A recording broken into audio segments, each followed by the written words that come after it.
Hello, YouTube land. This is Brent and Son coming to you from Lexington, Kentucky. And earlier today, I said that I was going to get you a story, and we are going to hear that here in a minute. And remember, anyone who wants to contribute to the channel, please go to PayPal me in the description and make a contribution, because I can really use it to go on some trips and use these thermal imagers that I've got. Now I've got two, and I'd like to go and maybe invite someone else to go, which I've been kind of reaching out to a few people, and we'll see what we can get on thermal. So anyway, let's go to our guest, Clem. And Clem, if you want to, just go ahead and tell the story, and don't leave nothing out. All right. Yes, sir. I'll do that. Okay.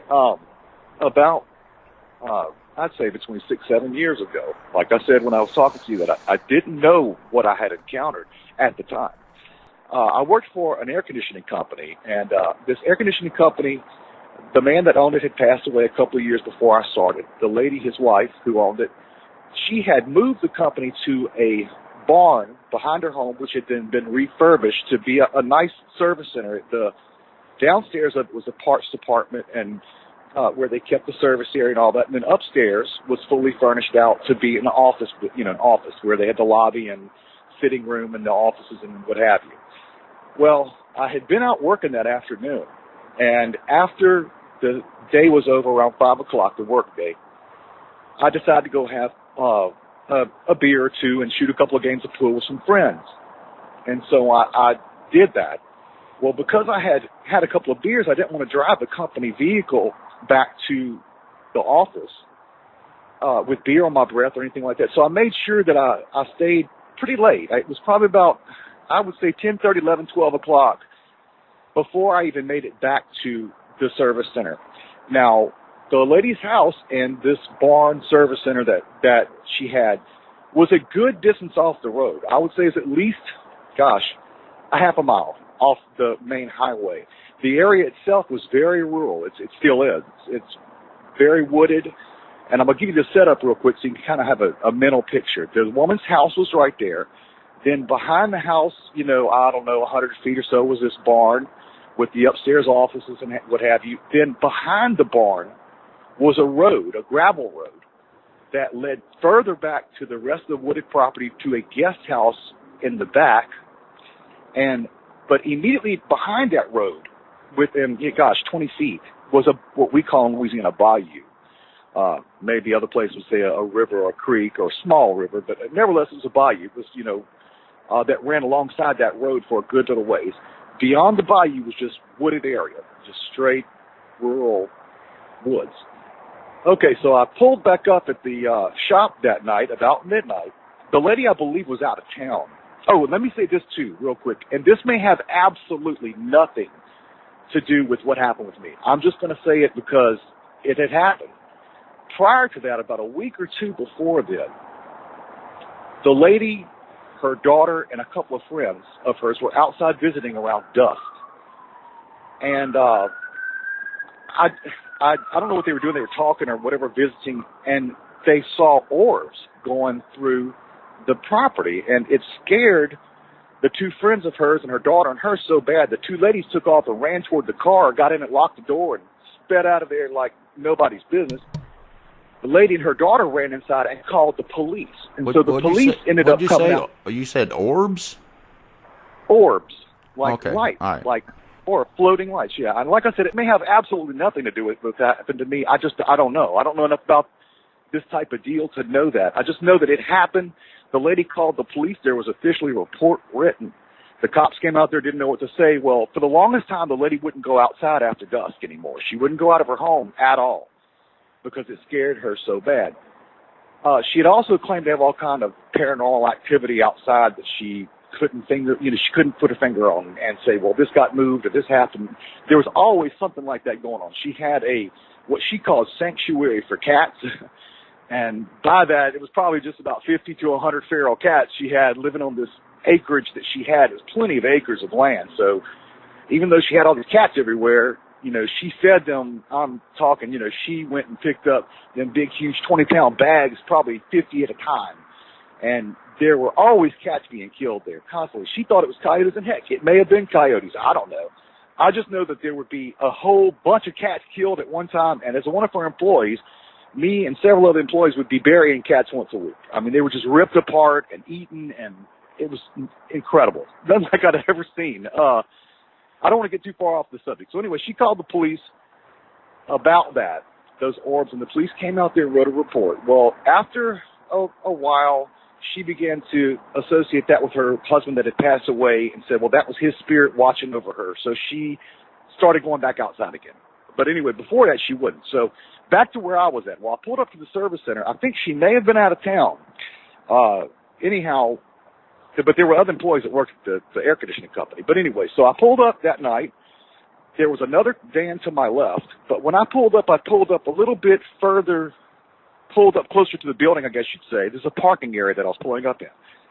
We parked our own personal vehicles back kind of adjacent to where we parked the vans, but on the other side of the lots, where it was further away from the building, okay?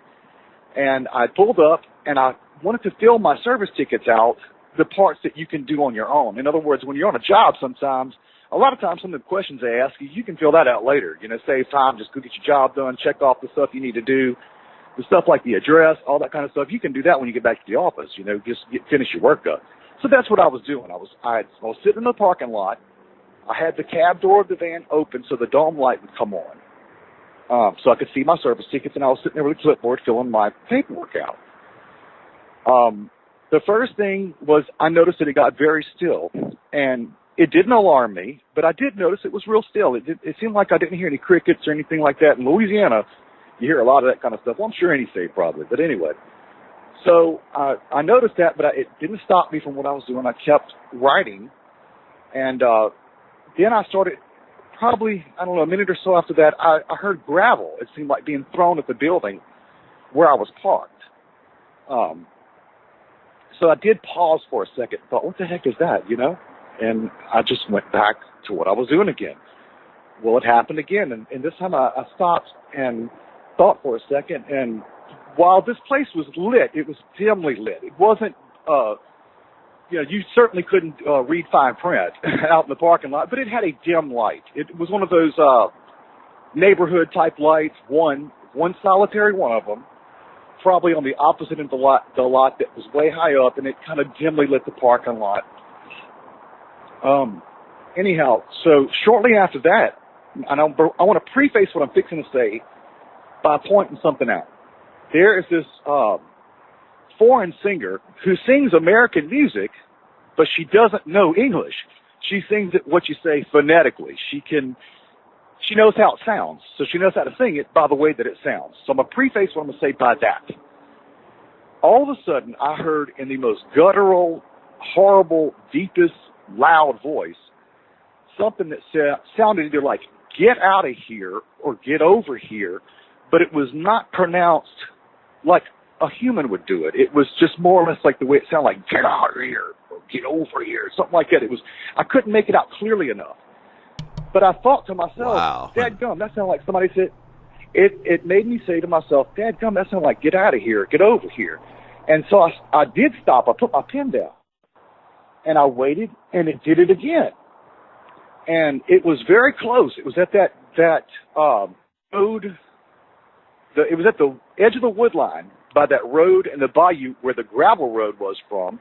So now I'm putting together that the gravel must have come from the road that was hitting the building, because there's that gravel road between the bayou and the building. Well, the second time it did it, I promise you, in my mind, I said right then and there, I don't believe this. There's no way.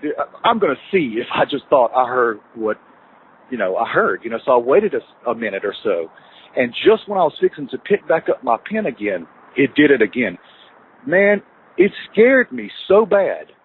It scared me to the core of my being. I've never been scared like that in my life before. I felt immediately afraid for my life.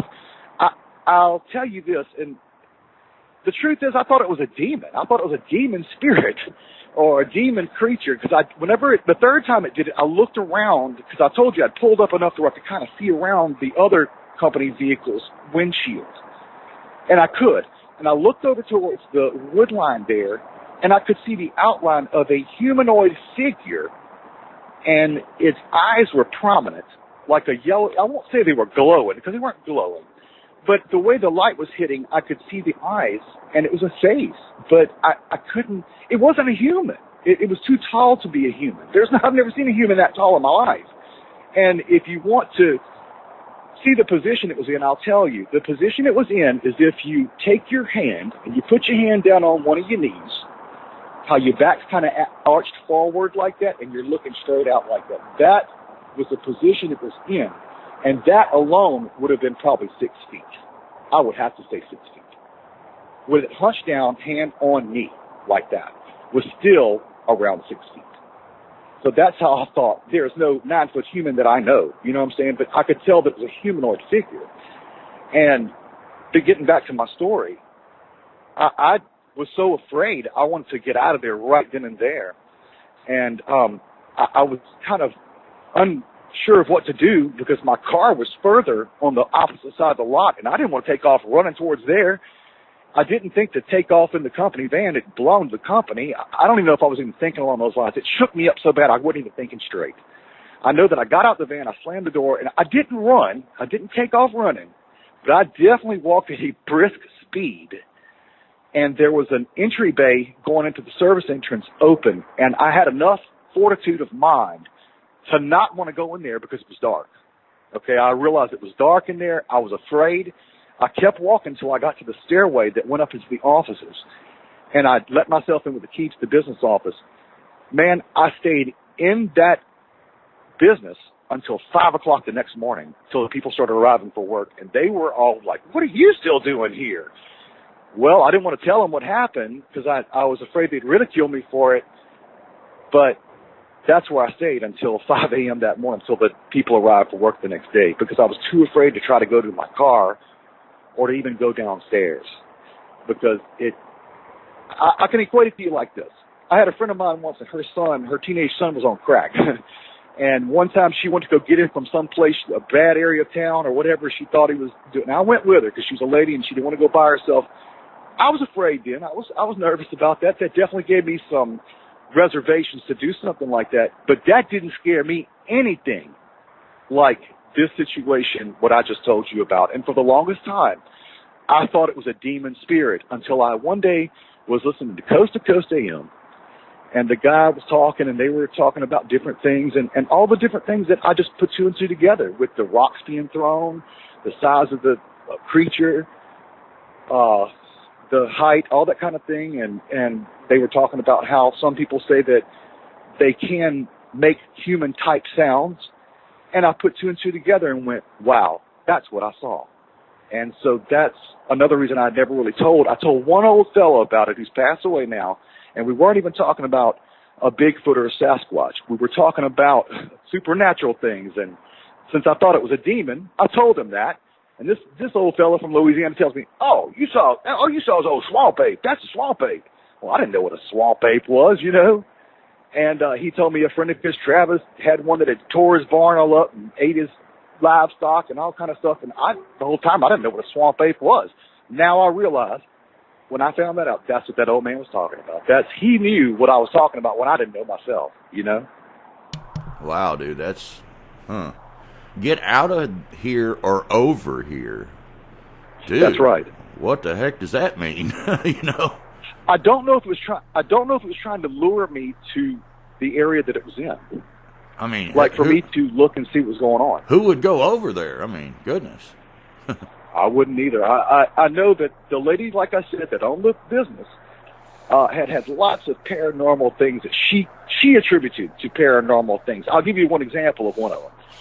She had these cats that she took care of, and it's always between 50 and 100 cats, always, because people would bring little cardboard boxes of 6, 7 kittens they found and give them to the lady, and she'd put them there, and of course they'd breed, and so there was always a bunch of cats. Well, she bought all this cat food, and there was always something, and it could have been a raccoon. I don't know. I just know that it must be a raccoon that knew how to turn a doorknob.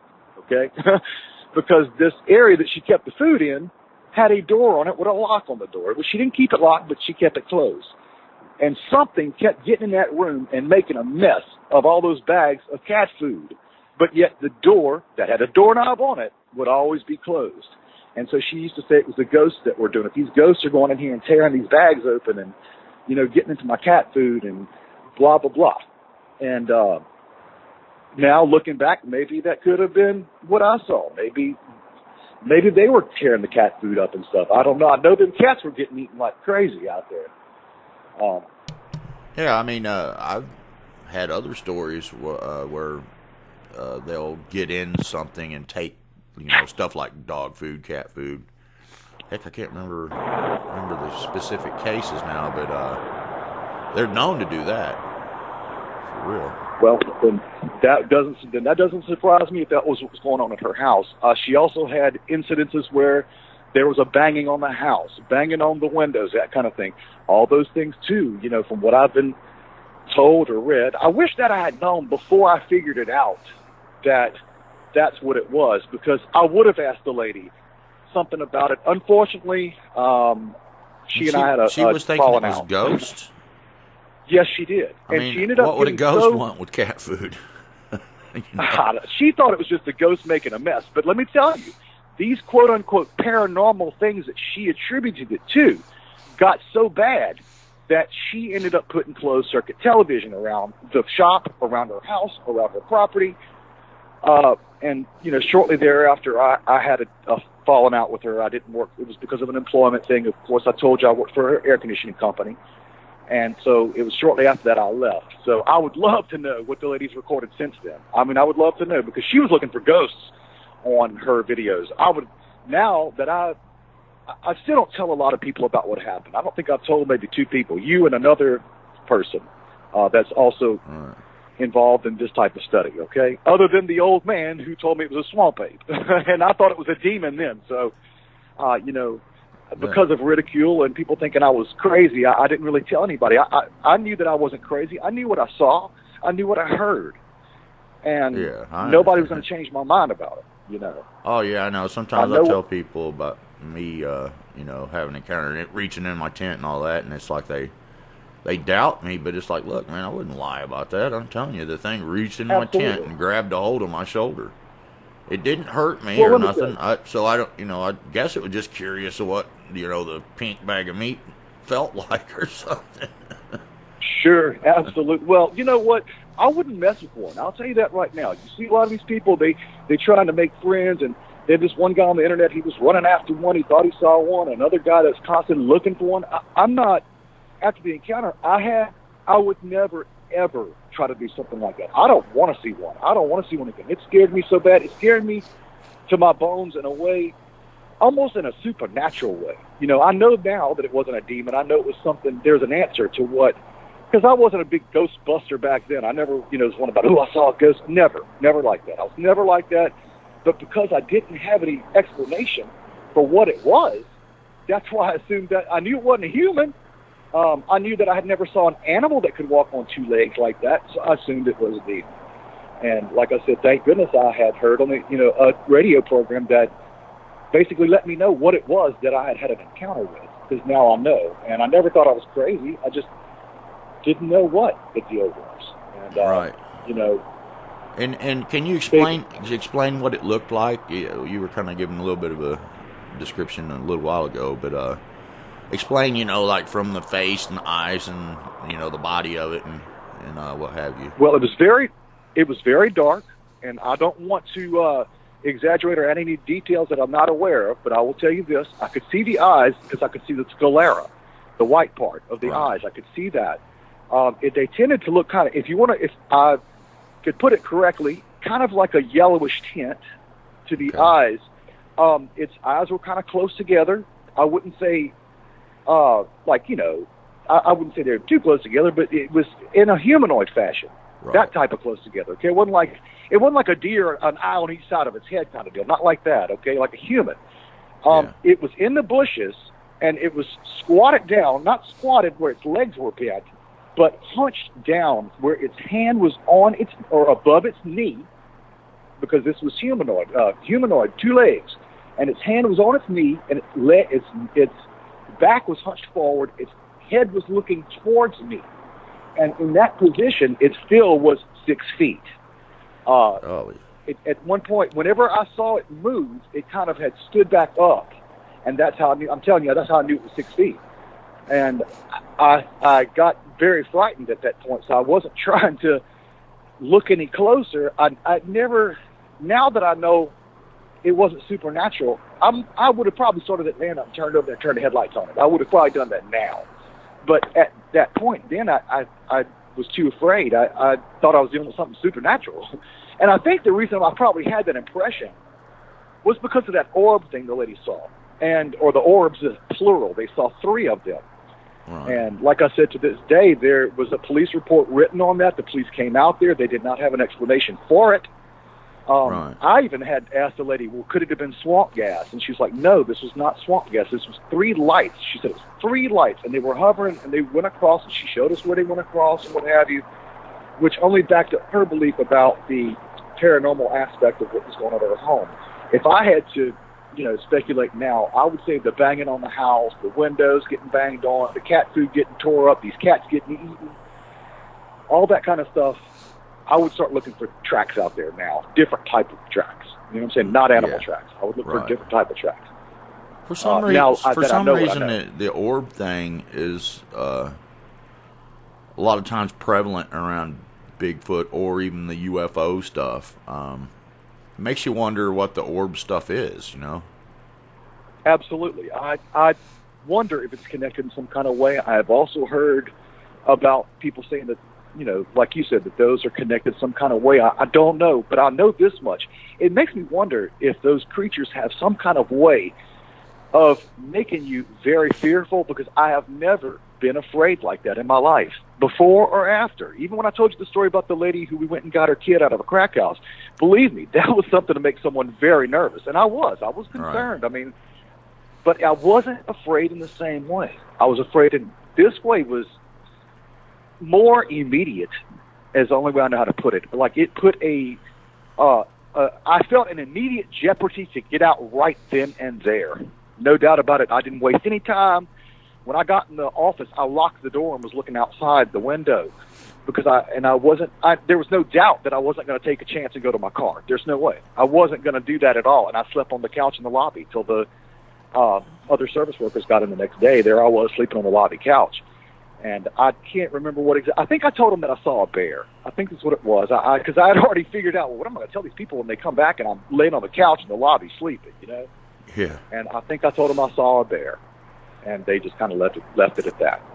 Yeah, I mean, it's scary because you don't really know what they might do. I mean, whenever I was in my tent there at Delhala, it woke me up, grabbing me because my shoulder was kind of bulging the tent out, because it was kind of a small tent for me, so I had to sleep diagonal in it. But my shoulder would be pushing the side of the tent out a little bit, and I woke up with something squeezing on my shoulder. And I thought, well, maybe it's an animal or something that walked over my shoulder or something. And then I seen his arm reach in the door where I had it done the top around. I had it zipped down about a foot or two, and he reached in, and grabbed a hold of my shoulder and squeezed on it like 3 times.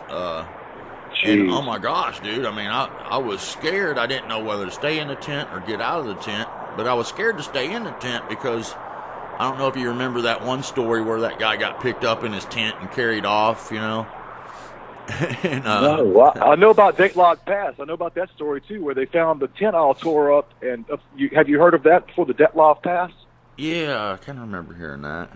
That's where the area they call it a Yeti or abominable snowman. Those people, that tent was found shredded to pieces where those people had taken a knife and tried to cut it from the inside. They tried to cut their way out the tent. And they were found horribly mangled, and one of them had been eaten. Part of their tongue had been eaten out. And so definitely, probably. Yeah, I can see why you wouldn't want to stay in the tent. Stories like that makes it kind of scarier when you have an encounter. I mean, it didn't hurt me. It reached in the tent and it grabbed my shoulder and squeezed on it. But he had already woke me up previously, just squeezing my shoulder through the tent like he was just trying to feel me. And then, of course, when his hand reached in and I got to see the arm, hand, and he grabs a hold of me and squeezes me. It made me really fearful to get out of the tent. Made me scared to stay in it. And I was yelling for my friend that was in the tent next door to me there with his girlfriend, and he's like, "Oh, dude, you're hallucinadreaming." He said hallucinadreaming, wow. And I said, "Dude, I am not, man. This Sure. thing reached in the tent and grabbed me." And so I've learned. I ended up getting out and building up a to bonfire real big and sat there till morning, man, because I just couldn't go to sleep no more. Absolutely. I understand that. And like I was saying, I've gotten to where I don't want to tell somebody something they've seen and me say, "Oh, you didn't," because they don't. I know how it feels now. I've been afraid to tell anybody because I thought for sure somebody said, "Oh, you're full of garbage. That didn't happen to you." And I already knew. Now I'll tell you this: when I went to the office, I didn't mention this, that when I told you I didn't run. I walked fast, and the reason I didn't run was because the inherent knowledge of how if you run, a dog sometimes or a wild animal will take off after you. Right. That's why I didn't run. That's why I did not run, because I was afraid if I took off sprinting, as big as that thing was, it would be across that road and to the parking area before I could make it to the stairway going up. And that's why I didn't take off running. And it's also kind of scary, even the thought that it could speak to you and actually know what it's saying. Isn't that crazy? I don't know. Well, I don't know that it knew what it was saying, but maybe it did. It was either get over here or get away. Not get away from it. It was either get over here or get out of here. It was one of the two. But it was not pronounced as clearly as you just pronounced, or as another human would pronounce it. It was clearly, from, if I had to make a speculation, it was phonetically spoken.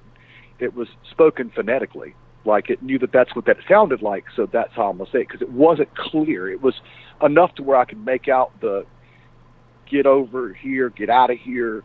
The middle part was very garbled together, so it was hard to make out. But there's no doubt that the second time it said it, I made a mental note to myself, and as I'm sitting here telling you this story, I'm remembering how I sat there and said, "No way. There's no way. I'm going to see if that happens again." And it's what I thought it was.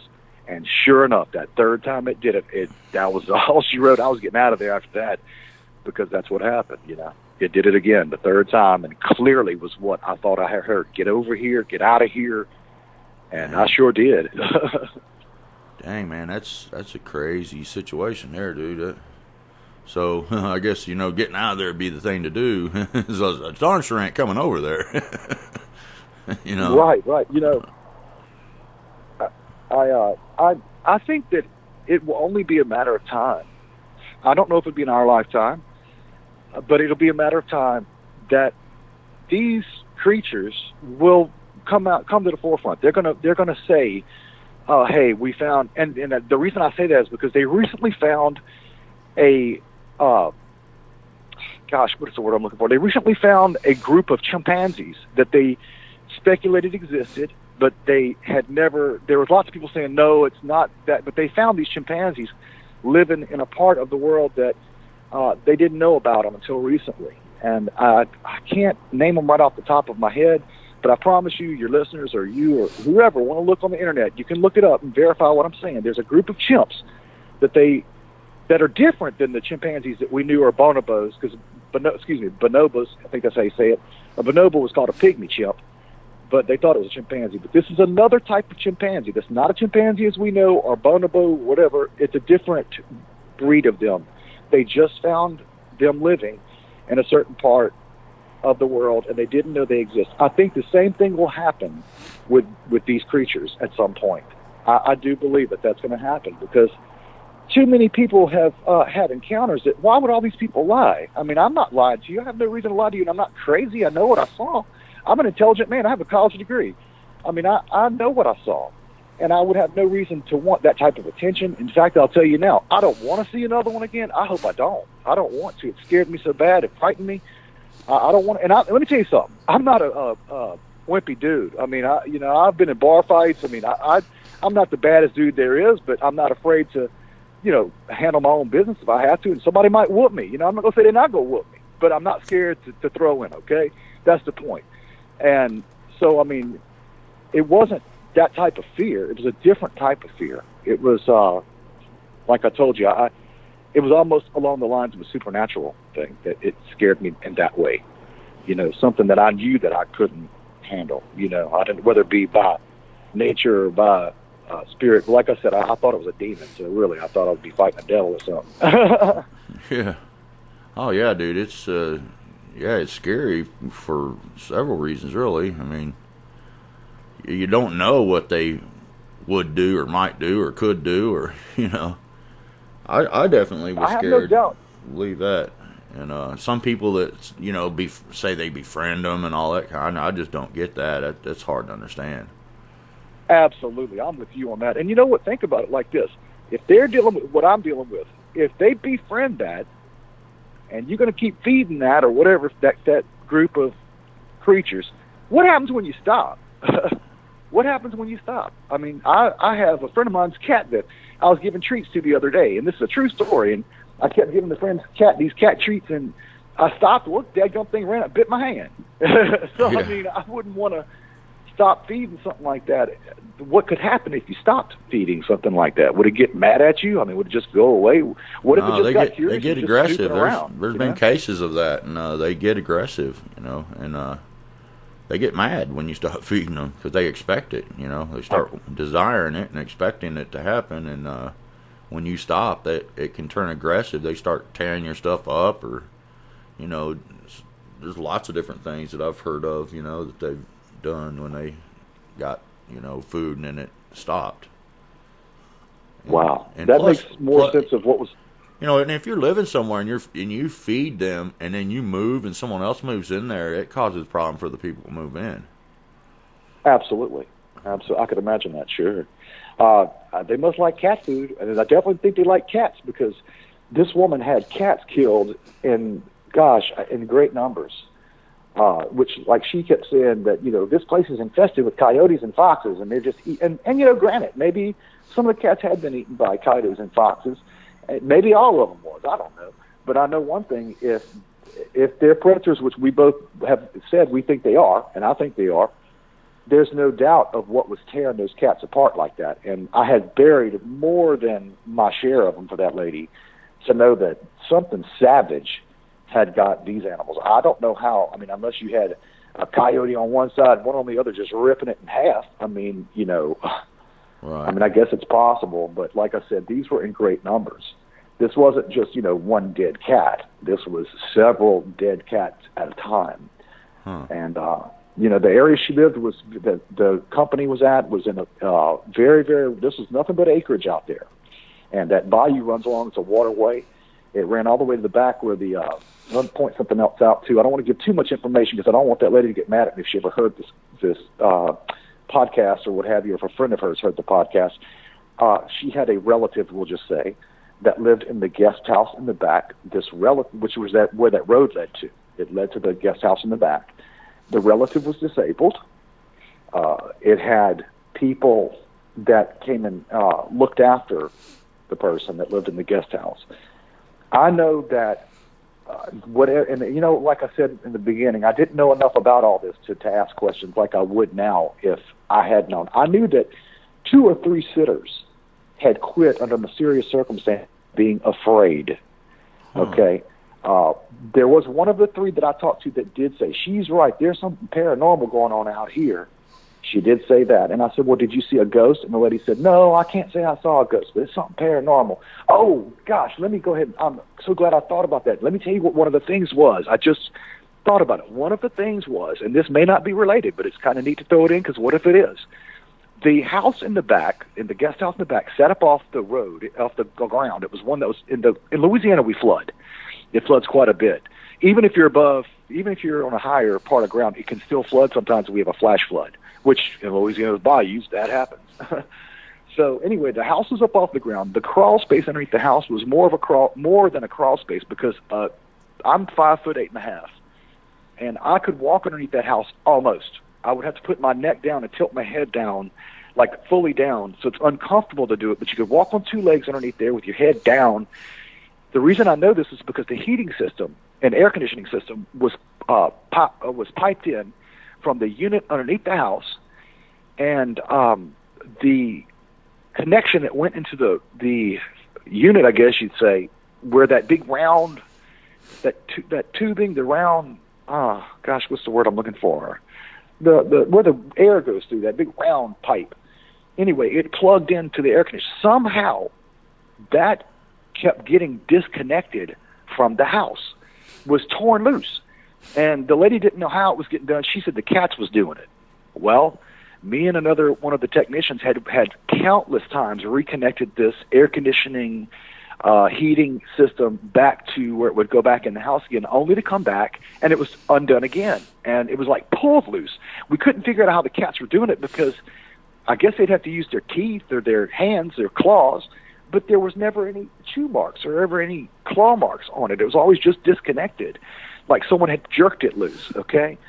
And it got to be such a bad problem that the lady took chicken wire and wrapped it all around the piping that went into the house, and chicken wire, like to where the cat, she thought, couldn't bite into it anymore and pull it loose, because that's how she said it was happening, okay?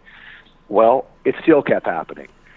Eventually, we had to build a square box-type apparatus to put a lock on or a closure on to prevent that from happening, because she said the cats kept tearing it loose so much. Looking back now, and I told you, we didn't see any teeth marks or claw marks on it. How did that air conditioning system and heating system keep getting jerked loose? I mean, a human wouldn't do it. This was far enough off the road where I highly doubt any homeless people would be out there. I mean, when you find homeless people, that's usually the city area, or if it's in the city in a wooded area, it's a wooded area like the interstate or something. You know, it's not way, 30-mile suburb. They're just. I had never heard of any homeless people out there that would have done something like that. I just know that the unit piping, it's not the ductwork. That's the word I was looking for. The ductwork was getting jerked loose from where it plugged into the house. No matter how many layers of tape we put on it, I mean, I can't imagine that a cat would have enough strength to do that. But she said that the cats were cold or what have you, and they wanted to, get their hands, they wanted to get warm, and so they were doing it to get warm. But to this day, I can't imagine how a cat could pull that loose like that. No. I wonder if the Bigfoot were doing it to get them some heat. I don't know, maybe, possibly. I mean, there'd have to be some kind of reason for them to do it consistently. Yeah. It was consistently getting done until we had built a box structure around it. A lot of them cats over there, they got blamed for a lot of stuff, man. They really did. Poor they really got blamed for a lot of stuff. Yeah. And looking back now, I would do anything I've almost thought of trying to contact the lady to just talk to her, to get to be friends with her again, just to see if she mentioned to me any further incidents of what she had gathered. I mean, she was no dummy. She wasn't a stupid lady. I think that if she saw what I saw, then maybe she'd have put two and two together. In other words, she wasn't a stupid lady. She was also not one to call someone a liar. But I worked with other people besides just her. So, that's why I didn't want to get that story started. Maybe she might tell other people and they think I was crazy, So I like I said, I ended up keeping it to myself. If I could have been assured that maybe she'd have kept it to herself, I might have told her what had happened.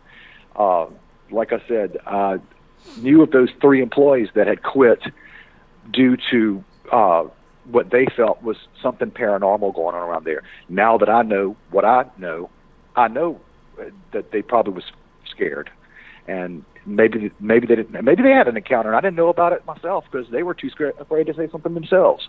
I don't know. I just know that 3 left mysteriously, quickly. They never came back again, and they were kind of, had been there for a good little while, for a couple of months for a nurse's aide or what have you. That's a good while to stay at a job. If you're going to work out at someone's home, taking care of the sick or elderly, if you've been there several months, you're going to stay unless something happens. And these people didn't leave under any, falling out with the lady or anything like that. It was something paranormal that scared them that made them leave. Isn't that something? Yeah, no doubt. Yeah, I mean, shoot, that probably scare anybody, Yes, sir. I appreciate you calling me. Let me tell my story, sir. Well, I thank you for telling it, man. If you get any more, incidences, feel free to call me back, man. We'll update everybody on it because I'm sure they're going to be interested in what's going on.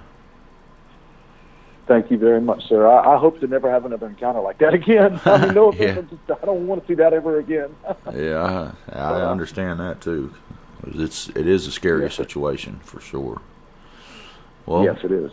I hope everybody enjoyed that, and it's a pretty interesting story. If I get any updates, we'll surely let you know about it, and don't forget to go contribute. Go to PayPal Me, link in the description, and I've got some other interesting stuff coming up soon, and I guess that's about it. And thank you very much, Clem. God bless you.